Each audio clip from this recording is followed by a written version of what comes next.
코로나19 환자 가운데 완치돼 격리 해제된 사람의 비율이 40%를 넘어섰습니다. 하지만 국내 신규 확진자의 절반이 해외 유입 환자로 나타나면서 우려를 낳고 있는데요. 네, 자세한 이야기 코로나19 브리핑 고려대학교 약학대학 김정기 교수와 함께 알아보겠습니다. 교수님 안녕하십니까? 네, 안녕하세요. 네, 자, 지난 1월 20일 국내에서 첫 환자가 발생한 이후 65일 만에 완치율이 40%를 넘어섰습니다. 자, 그런데 확진자 대비 사망자를 뜻하는 치명률은 더 높아지고 있다고요?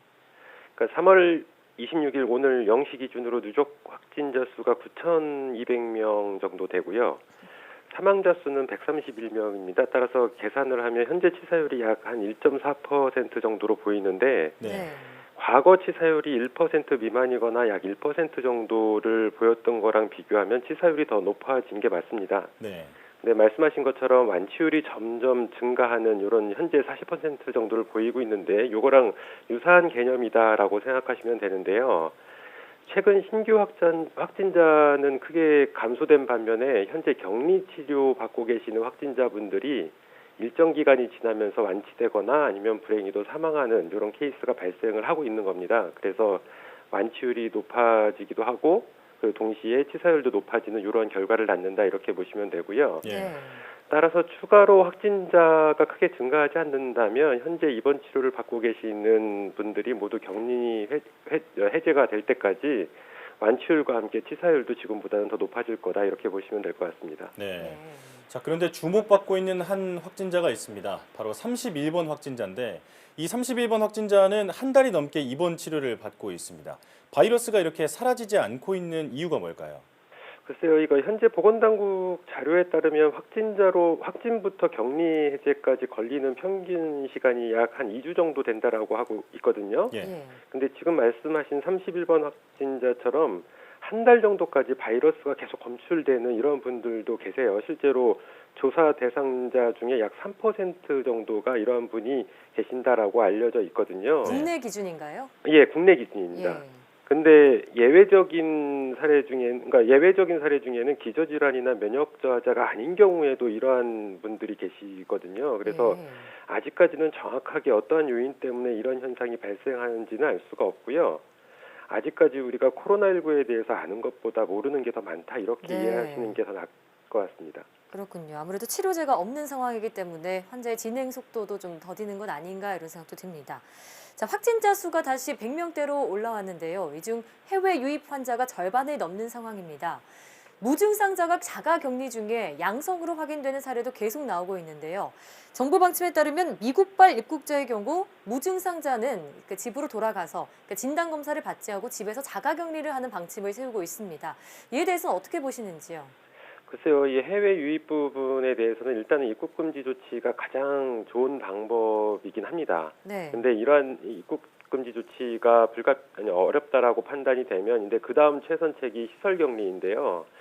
시설 격리도 실제로는 여러 가지 여건상 어렵습니다. 그래서 현재로서는 우리 보건당국이 밝히는 가장 최선의 조치가 자가격리다라고 하고 있는데, 그러니까 실제로는 만약에 현실적으로 자가격리 지침을 잘 준수를 한다라고 그러면 자가격리 자체는 큰 문제는 없습니다. 예. 다만 말씀하신 것처럼 이분들은 그러니까 입국 당시에는 증상이 없었다 뿐이지 감염자인 거는 맞거든요. 네. 그래서 공항에서 자택까지 이동하는 과정에 전파시킬 수 있는 가능성이 있고요.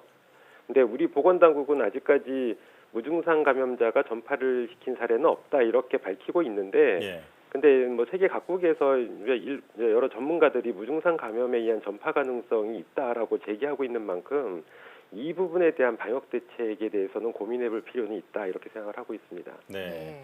물샐 틈 없이 방역에 대해서 조금 더 강구할 때가 아닌가 싶은데요. 자, 지금은 유럽과 미국의 상황이 심각하다고 하지만 다른 지역도 마음 놓을 수는 없는 상황입니다. 이런 상황이라면 다른 나라에서 오는 입국자에 대해서도 조치가 필요하지 않을까요?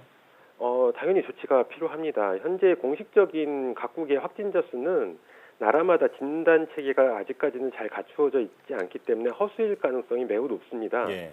그래서 뭐 최근에 대표적인 사례가 엊그제 올림픽 연기 발표 이후에 이번 도쿄에서 갑자기 확진자 수가 급증하는 이런 사례들인데요.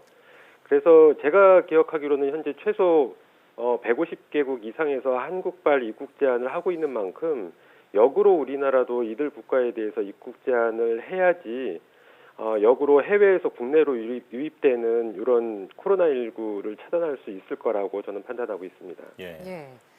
자, 세계보건기구 WHO가 미국이 코로나19의 새로운 진원이 될 수 있다고 우려를 나타냈습니다. 자, 이렇게 새로운 진원지로 인한 재확산 우려는 어떻게 보십니까? 요 재확산이 국내 부분을 말씀하시는 건가요? 아니면? 네, 해외에서 유입되는 그 확산을 말씀드리는 겁니다. 예, 이게 앞서 말씀드린 거와 연관 관계가 있는데 예. 현재 우리나라 일일 확진자 수의 절반가량이 해외 유입 사례이거든요. 네. 그만큼 해외 유입에 의한 어떤 새로운 전파 가능성은 충분히 있다라고 봅니다. 특히나 우리나라에서 4월 6일 날 이제 초중고등학교가 개학을 하려고 하고 있는데 예. 아무래도 개학을 추진할 걸로 보이고 요 시점하고 실제로 4월 1일부터 각 학원에서 다시 학원을 오픈하려고 하는 움직임도 있거든요. 네. 그러니까 해외 유입하고 학교 개학하고 학원하고 더군다나 4월 달에 뭐 물론 저도 이제 그 어떤 특정 종교 잘 아시는 특정 종교의 신도이기 때문에 말씀을 드리는 차원인데 그러니까 이게 종교적인 부분이 아니라 이제 방역적인 차원에서 말씀드리면 네. 4월 달에 부활절이 있기 때문에 요 부활절 때문에 4월 1일부터 다시 오프라인 어떤 종교 집회를 하려고 하는 움직임이 있거든요. 예. 네. 그래서 이러한 부분들이 복합적으로 작용을 하게 되면 우리나라에서의 2차 확산, 이른바 제2의 웨이브가 발생할 가능성은 충분히 있다라고 봅니다. 예. 자, 그런가 하면 세계 각국에서는 지금 우리나라의 코로나19 대응 정보나 진단 키트를 요청하고 있는 상황입니다. 이렇게 세계 각국에 지원을 하다 보면은 국내 뭐 제품 수급 문제, 원료 공급에 문제가 있지 않을까 싶은데 어떻게 보시나요? 말씀하신 가능성 충분히 있습니다. 실제로 저도 우려하는 바이고요. 과거에 중국에서 처음 코로나19가 크게 확산했을 때 우리나라에서 마스크 생산에 대한 능력을 과신하면서 비축량을 고려 안 하고 중국에 수출한 바가 있지 않습니까?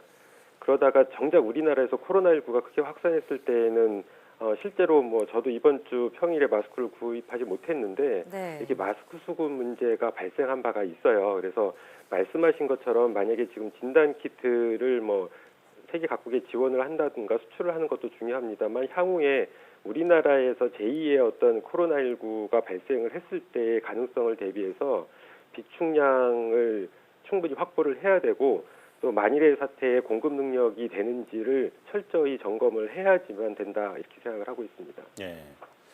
자, 최근에는 백신 개발로 치사율이 낮아졌다는 얘기도 있는데 이 코로나19 바이러스처럼 대규모 전파 가능성은 없겠습니까? 제가 질문을 잘 못 들었는데 다시 한 번만 말씀해 주시면 안 될까요? 네, 지금 코로나19 바이러스가 지금 백신 개발이 늦어지고 있는 상황인데 네네. 이 백신 개발이 늦어지고 있는 상황에 코로나 바이러스가 그 틈을 타서 더 확산할 가능성은 없느냐 이렇게 여쭤보고 있는 겁니다. 네. 지금 현재로서는 뭐 우리나라는 안정세에 접어들었다라고 볼 수 있는데 세계 각국에서는 이제부터 막 시작하고 있는 단계거든요. 그리고 백신까지는 앞으로 한 최소 1년 이상 걸리기 때문에 그 사이에 백신이 개발될 때까지는 아무래도 코로나 바이러스가 계속 확산을 할 가능성이 매우 높습니다. 예. 자, 국내 확산이 잠잠해지나 싶었지만 또다시 해외 유입이라는 과제를 안게 됐는데 빈틈없는 관리가 무엇보다 중요하겠습니다. 지금까지 고려대학교 약학대학 김정기 교수와 함께했습니다. 교수님 고맙습니다. 감사합니다.